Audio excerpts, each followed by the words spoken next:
ഒരു വർഷാന്ത്യത്തിലെ മീറ്റിങ്ങിൽ ഒരു പക്ഷേ എൻ്റെ ഈ പറയുന്ന സന്ദേശമാണോ ആഗ്രഹിച്ചതെന്ന് എനിക്കൊരു സംശയം ഇല്ലാതില്ല. എങ്കിലും എൻ്റെ മനസ്സിലിങ്ങനെ കിടന്ന് ഓളം വെട്ടുന്ന എന്നെ ചിന്തിപ്പിച്ച ചില കാര്യങ്ങൾ പറഞ്ഞുകൊള്ളട്ടെ. 14-ാം വാക്യം. അങ്ങനെ ജനം യോർദാൻ അക്കരെ കടപ്പാൻ തങ്ങളുടെ കൂടാരങ്ങളിൽ നിന്ന് പുറപ്പെട്ടു. യോശുവ 3:14. കണ്ടോ? പുറപ്പെട്ടു. നിയമപ്പെട്ടം ചുമക്കുന്ന പുരോഹിതന്മാർ ജനത്തിന് മുമ്പായി പെട്ടകം ചുമന്നുകൊണ്ട് യോർദാൻ അരികെ വന്നു. 15-ാമത്തെ വാക്യം. യോർദാൻ്റെ കൊയ്ത്തുകാലത്തൊക്കെയും യോർദാൻ്റെ തീരമെല്ലാം കവിഞ്ഞൊഴുകും. പെട്ടകം ചുമന്ന പുരോഹിതന്മാരുടെ കാൽ വെള്ളത്തിൻ്റെ വക്കത്ത് മുങ്ങിയപ്പോൾ മേൽവെള്ളത്തിൻ്റെ ഒഴുക്ക് നിന്നു. സാരദാന് സമീപമുള്ള ആദാം പട്ടണത്തിനരികെ ബഹുദൂരത്തോളം ചിറ പോലെ പൊങ്ങി. അരാബിയിലെ കടലായ ഉപ്പുകടലിലേക്ക് ഒഴുകിയ വെള്ളം വാർന്നുപോയി. ജനം യെരിഹോവിന് നേരെ മറുകര കടന്നു. യഹോവയുടെ നിയമപ്പെട്ടകം ചുമന്ന പുരോഹിതന്മാർ യോർദാൻ്റെ നടുവിൽ ഉണങ്ങിയ നിലത്ത് ഉറച്ചു നിന്നു. യസാജനമൊക്കെയും യോർദാൻ കടന്നു തീരുവോളം ഉണങ്ങിയ നിലത്തുകൂടി തന്നെ നടന്നുപോയി. Hallelujah, hallelujah. അപ്പോൾ ഇത് ഇസ്രായേലിൻ്റെ ഒരു ചരിത്രത്തിൻ്റെ ഭാഗമാണ്. ഇതിനാണ് ഇസ്രായേലിൻ്റെ ചരിത്രം വേദപുസ്തകത്തിൽ ഇത്രത്തോളമൊക്കെ എഴുതിയിരിക്കുക. ആ ചരിത്രത്തിൽ ഇടപെട്ട ദൈവത്തെ നമുക്ക് മനസ്സിലാക്കാൻ വേണ്ടിയാണ്. ആ ചരിത്രം ശരിക്കും പറഞ്ഞാൽ ഹിസ്റ്ററി നമ്മൾ പഠിക്കുന്നത് പ്രത്യേകിച്ച് പ്രയോജനമില്ലാത്ത ചില കാര്യങ്ങൾ നമ്മൾ പഠിക്കാറുണ്ടെങ്കിൽ ഹിസ്റ്ററി പഠിക്കുന്ന നല്ലതാണ്. നമ്മൾ വന്ന വഴികളും നമ്മുടെ രാജ്യത്തിൻ്റെ ചരിത്രമൊക്കെ. എന്നാൽ ചിലതൊക്കെ എത്രത്തോളം പ്രയോജനമുണ്ടെന്ന് എനിക്കറിയത്തില്ല. ഒത്തിരി കഷ്ടപ്പെട്ടും ഞൊള്ളു കിട്ടിയൊക്കെ പഠിച്ചൊരു കാര്യമാണ് tan theta by cos theta. Cos theta by അറിയാം. പിള്ളേർക്ക് പട്ടിക ആർക്കെങ്കിലും കാണാൻ അറിയാം. ടാന്, കോസ്, പിന്നെന്തുവാ മറന്നുപോയി. Sine, cos. മാത്സ് ടീച്ചറാണോ? ആണല്ലേ. നുള്ളി പഠിപ്പിച്ചിട്ട് എന്ത് പ്രയോജനം ഉണ്ടായി? എനിക്കിപ്പോഴും ഒരു സംശയമുള്ള കാര്യം, സൈനും കോസും ടാനും പഠിച്ചിട്ട് എനിക്കറിയത്തില്ല. എൻ്റെ അപ്പൻ്റെ ചേട്ടൻ അടിച്ച് ഫിറ്റാകുമ്പോൾ ഈ ടേബിൾ കാണാൻ പറയുമായിരുന്നു. വർഷം പുള്ളിക്ക് ഭയങ്കര മാത്സ് അറിയായിരുന്നു. അടിച്ച് പൂക്കിറ്റിയാകുമ്പം പുള്ളി സൈനും കോസും ടാനും എല്ലാം പറഞ്ഞ് നിൽക്കുന്ന എനിക്ക് ഓർമ്മയുണ്ട്. എന്നാലും ഹിസ്റ്ററി നമ്മൾ പഠിക്കുമ്പോൾ ടീച്ചറെ സോറിയേ, സൈനും കോസും ടാനും ഒക്കെ നല്ലതാണ്. പക്ഷേ എനിക്ക് തോന്നുന്നില്ല പ്രാക്ടിക്കലി ചിലപ്പോൾ മാത്സ് അങ്ങനെ പഠിച്ചു വന്നവർക്ക് നല്ലതായിരിക്കും. എന്നാലും ഹിസ്റ്ററി നമ്മൾ പഠിക്കുമ്പോൾ കുറേ കൂടെയൊക്കെ നമുക്ക് നമ്മുടെ ജീവിതമായിട്ടൊക്കെ ബന്ധപ്പെടുത്താൻ കഴിയും. ചരിത്രത്തിൽ ഇടപെട്ട ഒരു ദൈവത്തിൻ്റെ സാന്നിധ്യമാണ് അവിടെ നമ്മൾ മനസ്സിലാക്കുക. ഈ പുരോഹിതന്മാരെ പെട്ടകം എടുത്തുകൊണ്ട് വരുന്നു. എന്നിട്ട് അവർ യോർദാൻ്റെ ഇടയ്ക്ക് വന്നു. യോർദാൻ്റെ തീരമെല്ലാം കരകവിഞ്ഞ് ഒഴുകുകയാണ്. അപ്പോൾ നമുക്കിത് വലിയ ആവേശമൊക്കെയാണ് പ്രസംഗിക്കാൻ. പുരോഹിതന്മാർ പെട്ടകം എടുത്തുകൊണ്ട് വന്നു. അവരുടെ കാൽ ചവിട്ടിയപ്പോൾ യോർദാൻ്റെ തീരമെല്ലാം കരകവിഞ്ഞിരിക്കുന്ന യോർദാൻ രണ്ടായിട്ട് നിന്നു. ഇത് പ്രസംഗിക്കാൻ, പ്രത്യേകിച്ച് നിങ്ങളുടെ പാസ്റ്ററുടെ സ്ലാങ്ങിൽ പ്രസംഗിക്കുകയാണെങ്കിൽ, ഞങ്ങളുടെ ചർച്ചിൽ വന്നിട്ട് പിള്ളേരുണ്ട് അതുപോലെ അത് പറയും. പ്രിയരേ യോർദാൻ്റെ തീ, അങ്ങനെയാണ്. ആ ഒരു പാസ്റ്ററുടെ ഒരു പ്രത്യേക ശൈലിയുണ്ട്. ആ ശൈലി പറഞ്ഞാൽ കുറച്ചുകൂടെയൊക്കെ എഫക്റ്റീവാണ്. അത് ദൈവം മാത്രം, തനിക്ക് മാത്രം കൊടുത്തിരിക്കുന്ന ഒരു പ്രത്യേക അഭിഷേകവും ഗിഫ്റ്റുമാണ്. അങ്ങനെ പ്രസംഗിക്കുന്ന ആ ശൈലി വേറെ ആര് കടമെടുത്താലും അത് അപഹാസ്യരാകും. That is unique. Everyone is unique. ആണോ? ഇവിടെ ഇരിക്കുന്ന ഓരോ ആളും യുണീക്കാണ്. നമ്മൾ നമ്മളായിട്ട് ജീവിക്കുക, അല്ലേ? തനിക്ക് കൊടുത്തിരിക്കുന്ന പ്രത്യേക ഒരു അഭിഷേകമാണ് ആ ഭാഷയുടെ ഒഴുക്കും, ആ ഒരു സ്പീഡും, ആ ഒരു ഉയർച്ച താഴ്ചയും എല്ലാം, ശൈലിയും. അപ്പം യോർദാൻ്റെ തീരത്ത് ഇവർ പെരുകയാണ്. യോർദാൻ കരകവിഞ്ഞ് എന്ത് ചെയ്യും? ഒഴുകും. കരകവിഞ്ഞൊഴുകുന്ന വെള്ളത്തിൽ ഇറങ്ങണം. ഇറങ്ങി എന്ത് പറ്റും? വെള്ളമായിട്ട് നമുക്ക് ഈ വെള്ളപ്പൊക്കം എന്ന് പറയുന്നത് ഭയങ്കര സംഭവമാണ്. വെള്ളത്തിൽ ഇറങ്ങിയാൽ ചിലപ്പോൾ ഒഴുക്ക് പറിച്ചുകൊണ്ട് പോകും. യോർദാൻ കരകവിഞ്ഞൊഴുകും. 2018 വെള്ളപ്പൊക്കം നേരിട്ട് കണ്ട ഇറങ്ങി നിന്ന എളിയൊരു സഹോദരനാണ് ഈ ഉള്ളവൻ. ഞാൻ അതിനകത്ത് ഇറങ്ങി നിന്നാണ് വെള്ളത്തിനകത്ത്. അതൊരു വരവായിരുന്നു. എൻ്റെ പോസ്റ്ററെ ഒരു വരവായിരുന്നു. അപ്പോൾ ഒരു രസമുണ്ട്. ഞാൻ ഈ ഓൺലൈൻ ഇപ്പോൾ മിക്കവാറും ശുശ്രൂഷിക്കുന്ന നിങ്ങൾ പല എപ്പോഴെങ്കിലും കേട്ട് കാണും. സാരമില്ല, കേൾക്കാത്തവരൊത്തിരി പേര് കാണാം. അപ്പോൾ ഞാൻ വെളുപ്പിനെ 3 മണിയായപ്പോൾ എൻ്റെ ഒരു സുഹൃത്തിനെ വിളിച്ച് പറഞ്ഞു, അച്ഛാ പുറയിൽ തോടുണ്ട്, വേണേ ഒന്ന് നോക്കിയോ, ചിലപ്പോഴെങ്ങാണ് വെള്ളം ഒരു വല്ലാത്ത വരവാന്ന് തോന്നി. അപ്പം ഞാൻ ടൗണിൽ നിൽപ്പുണ്ട്. ഇതാണ്ട് പറഞ്ഞു, ഓ ആ തോട്ടിൽ കൂടെ ഒന്നും വെള്ളം പറ്റില്ല, നീയുമായിരിക്കാം, അവിടെ ഒന്നും വെള്ളം 95 വന്നിട്ടുള്ളൂ. ഞാൻ പറഞ്ഞു ചുമ്മാ നോക്കിയപ്പം സിറ്റ് ഔട്ടിൽ നിന്ന് പോർച്ചിൽ നിന്ന് സിറ്റ് ഔട്ടിലോട്ട് കയറുക. വണ്ടി പോർച്ച് കിടപ്പുണ്ട്, എടുത്ത് മാറ്റാൻ നോക്കി. ഈ ധൃതി വെച്ച് നോക്കിയാൽ ഒരു കുഴപ്പമുണ്ട്, താക്കോല് കാണത്തില്ല. നിങ്ങൾക്ക് ആ പ്രശ്നമുണ്ടോ? എൻ്റെ ഭാര്യ ഇടയ്ക്ക് എൻ്റെ ഒരു കാർഡ് കാണാതെ പോയി, എല്ലാം കിട്ടി. ഞാൻ ഡ്യൂപ്ലിക്കേറ്റ് എടുത്തിട്ട് വന്നു, അച്ഛാ കിട്ടിയെന്ന്. കഷ്ടപ്പെട്ടു ഡ്യൂപ്ലിക്കേറ്റ് എല്ലാം എടുത്ത, പക്ഷേ കുറേ കഷ്ടപ്പെട്ട് പോലീസിലൊക്കെ കംപ്ലയിൻറ്റ് ചെയ്ത് നഷ്ടപ്പെട്ടു പോയെന്ന് രേഖയൊക്കെ ഉണ്ടാക്കി ഡ്യൂപ്ലിക്കേറ്റ് എടുത്തപ്പം കിട്ടി. വല്ല പറയാനുണ്ടോ? ഇതുപോലെയാണ് പലപ്പോഴും താക്കോൽ. ഏതായാലും താക്കോലൊക്കെ തപ്പിയെടുത്ത് വണ്ടിയെല്ലാം കിട്ടി. അപ്പോൾ അവിടുത്തെ ചേച്ചി ഇച്ചിരി വിശ്വാസത്തിൽ പറഞ്ഞു, ഒന്നും പേടിക്കണം, കർത്താവ് നമ്മുടെ കൂടെ ഇല്ലേ. ഒരു ചോക്ക് എടുത്ത് ഒരു വര വരച്ചിട്ട് പറഞ്ഞു, നിന്നോട് ഞാൻ കൽപ്പിക്കുന്നു ഇതിനപ്പുറം കടന്നു പോകരുത്. അയ്യോ കൈവക്കല്ലേ, കേട്ടില്ല. എവിടെ കേൾക്കാം, പമ്പ പൊട്ടി വരുമ്പം കേട്ടില്ല. ഇതെല്ലാം കൂടെ പറക്കി മേളത്തെ ഷീറ്റിനകത്ത് പുള്ളിക്കാരത്തി ആ സ്റ്റെയർ അതിങ്ങനെ കിളന്ന് പോയല്ലേ, അപ്സ്റ്റെയറിൻ്റെ മണ്ടേ കൊണ്ടിട്ട് അവിടോട്ട് അപ്സ്റ്റെയറിൽ വെള്ളം കയറാൻ തുടങ്ങിയപ്പോൾ അവിടെ നിന്നോണ്ട് പറഞ്ഞു, ദൈവമക്കളെ തന്ന സാധനങ്ങളാ, അപ്പുറം കിടക്കരുന്ന്, നിന്നോട് ഞാൻ. എവിടെ കേൾക്കാൻ? വെള്ളം പിന്നെയും കയറി. മേളത്തെ അപ്സ്റ്റെയറിൽ ഇത്രയും വെള്ളമായപ്പം ചേച്ചി എടുത്ത് ആടിയിട്ട് പറഞ്ഞു, എന്നാൽ പിന്നെ തോന്നിയ പോലെ എന്നാന്ന് വെച്ചാൽ കാണിക്കുക. ആ വരവാണ് വെള്ളം ഒരു വരവാ. അപ്പോൾ ഇങ്ങനൊരു വരവാണ് യോർദാൻ്റെ വരവ്. കരകവിഞ്ഞ് വരിക, ഇവിടെ ഇറങ്ങണം. ആരാദ്യം ഇറങ്ങണം?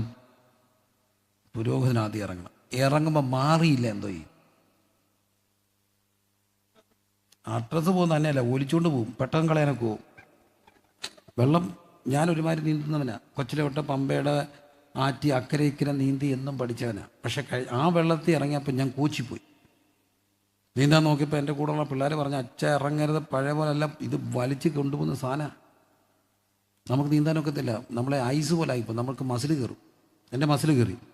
അപ്പം മാറിയില്ല, എന്ത് പറ്റും? അപ്പോൾ ഇറങ്ങിയ ആദ്യത്തെ ആള് രണ്ടും കൽപ്പിച്ചുള്ള ഇറക്കമാണ്. പുറമോട്ട് നോക്കിയപ്പോൾ അമ്മ ഒന്നുകൂടെ നോക്കി, വേണോ വേണ്ടായോ. കൊച്ചു വിളിച്ച് കാണാം, പപ്പേ ഇനിയും വിളി കേട്ടാൽ പിന്നെ എന്ത് ചെയ്യാനൊക്കത്തില്ല, ഇറങ്ങാനൊക്കത്തില്ല. അപ്പോൾ ഈ രണ്ടും കൽപ്പിച്ചൊരു ഇറക്കാൻ ഇറങ്ങി. ഇങ്ങനെ ആദ്യമൊക്കെ ആരൊക്കെ ഇറങ്ങിയോണ്ടാണ് ഇന്ന് ദൈവസഭകൾ അവിടെ ഇവിടെ ഉള്ളത്. ആദ്യം ഇറങ്ങി സ്റ്റെപ്പ് വെച്ചപ്പം ഇത് മുങ്ങിപ്പോയാ. പക്ഷെ അങ്ങനെ നോക്കിയിട്ട് ചവിട്ടാൻ ഒക്കുമോ? അങ്ങനെ നോക്കി എക്സ്പെരിമെൻ്റ് ചെയ്ത് ആലോചിച്ച് 2 വട്ടം ആലോചിച്ച ഒരു കാര്യം നടക്കുമോ? നടക്കത്തില്ല. അതുകൊണ്ടാണ് പാട്ടുകാരൻ പാടുക, ആഴിയെന്നോർത്തില്ല, ആഴമാരാഞ്ഞില്ല, അലകൾക്ക് ഞാൻ തെല്ലും ഭയപ്പെട്ടില്ല, ഇറങ്ങി ഞാൻ പ്രിയനെ സമുദ്രത്തിൻ നടുവിൽ നിൻ വിളി കേട്ടു പിൻവരുവാൻ. ഇറങ്ങി. ഇങ്ങനെ ഇറങ്ങാൻ എന്നും ദൈവത്തിന് ഒരത്ര വേണം. അതാണ് പുരോഹിതൻ. മുന്നും പിന്നും നോക്കാതെ ആദ്യം ഇറങ്ങിയവർ. അവർക്കൊത്തിരി കഷ്ടങ്ങളുണ്ടാകും, നഷ്ടങ്ങളുണ്ടാകും. പക്ഷെ ആദ്യം ഇറങ്ങിയവൻ തോളിൽ. ഇനി മറ്റൊരു കാര്യം, വെള്ളമെല്ലാം ഒഴുകി, ജനമെല്ലാം അക്കരെ കയറുക. 1-2 പേരാണോ? അവിടെ ചുമന്ന പെട്ടകന്മാർ യോർദാന്റെ നടുവിൽ ഉണങ്ങിയ നിലത്ത് ഉറച്ചു നിന്നു. ഇസ്രായേൽ ജനമൊക്കെ അക്കരെ കയറി. എന്തുമാത്രം ജനമാ, ലക്ഷക്കണക്കിന് ജനങ്ങളായി വരുന്നത്. ഇവരെല്ലാം എവിടെ കയറണം? അക്കരെ കയറണം. ഒരു നേതാവ് രാജീവ്ജി, മുൻ പ്രധാനമന്ത്രി, ഇന്ത്യയുടെ ഒരു വലിയ പ്രിയപ്പെട്ട, ഇന്ത്യക്ക് വേണ്ടി രക്തസാക്ഷിയായി മാറിയ രാജീവ്ജി ശംഖുമുഖത്ത് വന്നപ്പോൾ നടത്തിയ ഒരു യൂത്ത് കോൺഗ്രസ് റാലിക്ക് സംഘാടകനായിരുന്ന ഒരാളെന്നോട് അന്ന് പറഞ്ഞൊരു കാര്യമുണ്ട്. ഈ അടുത്തിടയ്ക്ക് ഒരു പോയിന്റ് കിടക്കാൻ 6 മണിക്കൂർ കിടത്തും. ഒരു പോയിന്റ് കിടക്കും എന്ന് പറഞ്ഞാൽ അവർ നോക്കും 1 മിനിറ്റിൽ എത്ര പേരെ നടന്നു, അങ്ങനെ എത്ര മണിക്കൂർ പോയി, ഇൻറ്റു കൂട്ടിയാണ് എത്ര പേരുണ്ടായിരുന്നു ഏകദേശം കണക്ക് കൂട്ടുക. അത് കൃത്യമായി 1 മണിക്കൂർ കിടക്കാൻ ഇത്രയും. അതൊക്കെ കൂടി വന്നാൽ എത്ര ലക്ഷം പേര്, ലക്ഷമൊന്നും കാണത്തില്ല നമുക്ക്. പക്ഷേ ഇത് ഇത്ര മണിക്കൂർ എടുക്കും. ഇത്രയും ലക്ഷം ജനം അക്കരെ കിടക്കാൻ എത്ര മണിക്കൂർ എടുത്ത് കാണും? അത്രയും നേരം ആര് നിന്നു?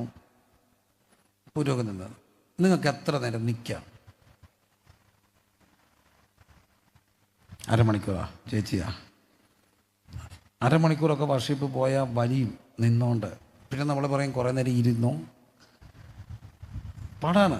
അല്ല പിന്നെ അതുപോലെ ആത്മസാന്നിധ്യത്തിൽ പോകണം, നിൽക്കാൻ പാടാ അല്ലേ? ഈ നേഴ്സസ് ഉണ്ട്, സായിപ്പിൻ്റെ നാട്ടിൽ നേഴ്സുമാർ പോയി കഷ്ടപ്പെട്ട് കാശുണ്ടാക്കണം. പക്ഷേ ഇതുങ്ങളുടെ കാര്യം കഷ്ടമല്ലേ? ലോങ് ഡേ ഒക്കെ വരുമ്പം 12 മണിക്കൂറൊക്കെ നിൽക്കണം. നിന്നിട്ട് വരുമ്പം നടുവിനൊക്കെ വേദനയാണ്. ഇപ്പോൾ വലിയ പാടാണ്. പുരോഹിതൻ വെറുതെ നിൽക്കുകയാണോ? എന്തെടുത്തോണ്ടാ നിൽക്കുക? പെട്ടെടുത്തോണ്ട് നിൽക്കുക. നിന്നില്ല ജനം അക്കരെ കയറത്തില്ല. അപ്പോൾ ആദ്യം ഇറങ്ങാൻ ഒരാൾ വേണം. ആര്? പുരോഹിതൻ. നിൽക്കാൻ ഒരാൾ വേണം. ആരാ? പുരോഹിതൻ. ആദ്യം കയറിയവരൊക്കെ അക്കരെ കയറി. അക്കരെ കയറിയിട്ട് അവർ ഇങ്ങനെ വരികയല്ലേ, ക്ഷീണമല്ലേ. അവരാരെങ്കിലുമൊക്കെ ടെൻ്റൊക്കെ വലിച്ചു കെട്ടി കിടക്കാൻ തുടങ്ങി. അപ്പം നമ്മുടെ തനിനാടിനൊരമ്മമ്മ, വീട്ടമ്മ, കുളിയെല്ലാം പെട്ടെന്ന് കഴിഞ്ഞ് ഡ്രസ്സൊക്കെ മാറി മുടിയൊക്കെ തന്നെ ഇങ്ങനെ വലിച്ച് കെട്ടി, ഇങ്ങനെയൊക്കെ അല്ലേ കെട്ടി വെച്ചിട്ട് പറഞ്ഞു, മനുഷ്യ കിടക്കുന്നുണ്ട്, കിടക്ക്, എനിക്ക് ഓർക്കം വരുന്നു. രാവിലെ തൊട്ട് നടക്കാൻ തുടങ്ങി. അപ്പം ഉറക്കി കിടത്തിയപ്പം കുഞ്ഞുണെന്ന് ചോദിച്ചു, മമ്മി പാസന്തി വരുമ്പ വഴിക്ക് എവിടെ നിപ്പുണ്ട്? നടുക്ക് നിപ്പുണ്ട്. അപ്പോൾ അമ്മ പറഞ്ഞു, ആവശ്യമില്ലാത്ത കാര്യമൊന്നും കുഞ്ഞ് എനിക്കത്, കുഞ്ഞ് ഉറങ്ങും മക്കളെ, പാസ് വരുവോ പോവോ എന്തെങ്കിലുമൊക്കെ ചെയ്തോളൂ, എൻ്റെ പൊന്ന് ബാബുവോ നമുക്ക് ഉറങ്ങാം. അവരെല്ലാം ഉറങ്ങി. അവസാനം കയറുന്ന ആരായിരിക്കും? പുരോഹിതനായിരിക്കും. ഇതാണ് പുരോഹിതൻ. ആദ്യം ഇറങ്ങിയവൻ്റെ പേര് പുരോഹിതൻ, അവസാനം കയറുന്നവൻ പുരോഹിതൻ. എല്ലാവരും കയറണം വരെ വഹിച്ചുകൊണ്ട് നിൽക്കുന്നവൻ്റെ പേര് പുരോഹിതൻ. എല്ലാ ലൈറ്റും അണഞ്ഞിട്ടും കത്തിക്കിച്ച് വെച്ച ലൈറ്റുമായി അവസാനം തിരി അണയ്ക്കുന്നവൻ്റെ പേര് പുരോഹിതൻ.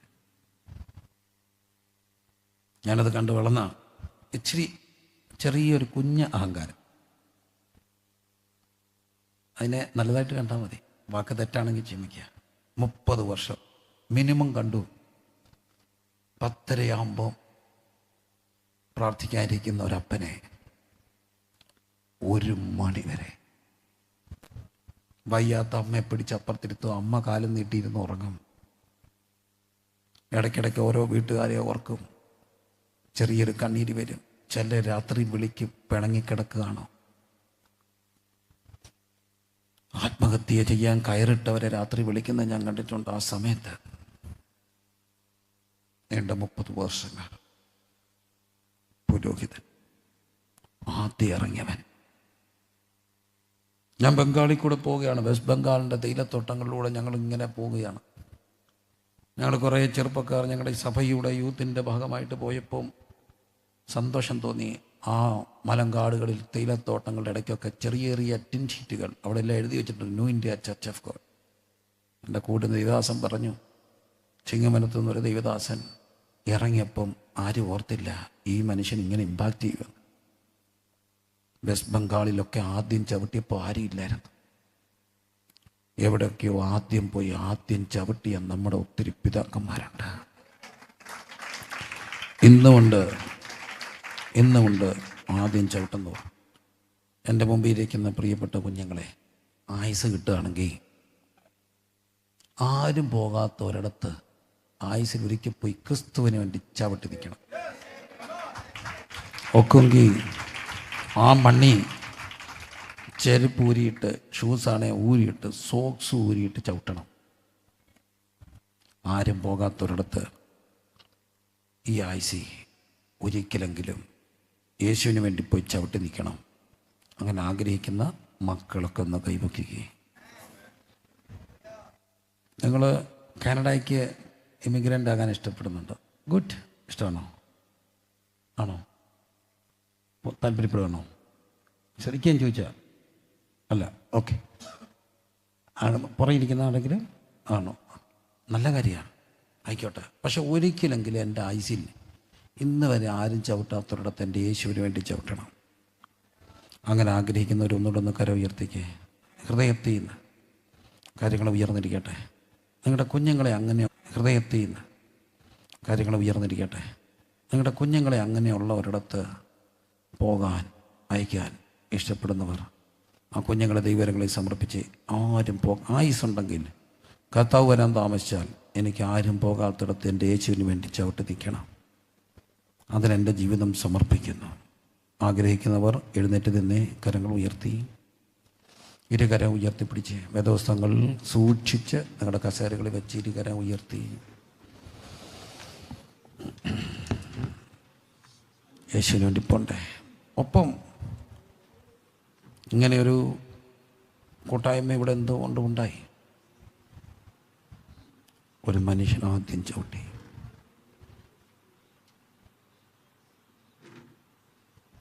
ആരും ഇറങ്ങാനില്ലാത്തപ്പോൾ ഇറങ്ങി. ഇറങ്ങരുന്ന് എല്ലാവരും പറഞ്ഞപ്പോഴും ഇറങ്ങി. ഇടയ്ക്ക് കയറിക്കോളാൻ എല്ലാവരും പറഞ്ഞപ്പോഴും കയറാതെ നിന്നു. കാരണം ഈ ജനത്തെ പകുതി വഴിക്ക് കളയാനൊക്കൂ. എല്ലാവരും അക്കരെ കയറുന്ന വരെ അവസാനം കയറി വിളക്ക് കത്തിക്കാൻ. ഇന്നും തമ്പുരാൻ ഒരുക്കി വെച്ചിട്ടുള്ള നിങ്ങളുടെ ശുശ്രൂഷകനെ ഓർത്ത് പ്രാർത്ഥിക്കുക.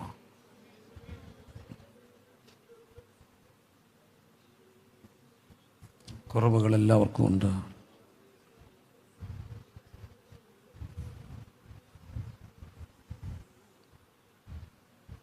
ആദ്യം ഇറങ്ങണ്ടേ? ആരും പോകാത്തടത്ത് അവിടെയാ ജീവിതത്തിൻ്റെ ധന്യത. ഗ്രാമങ്ങൾ, പട്ടണങ്ങൾ, രാജ്യങ്ങൾ. കുഞ്ഞുങ്ങൾ പഠിക്കാൻ പോകണം, മിഷണറി സ്റ്റുഡൻസായിട്ട് പോകണം. പൊതുവെ എല്ലാ മക്കളും തിരഞ്ഞെടുക്കുന്നത് ബാംഗ്ലൂരൊക്കെയാണ്. പുറത്ത് പോയ UK എല്ലാവരും പോകുന്നിടത്ത്. പക്ഷെ ഞാൻ കണ്ടിട്ടുണ്ട്, ഒരു സ്റ്റുഡൻറ്റ് പോലും ഇല്ലാത്ത, വിശ്വാസിയില്ലാത്ത യൂണിവേഴ്സിറ്റികൾ തിരഞ്ഞെടുത്ത് പോകുന്ന മക്കളെ ഞാൻ കണ്ടു. Missionary students.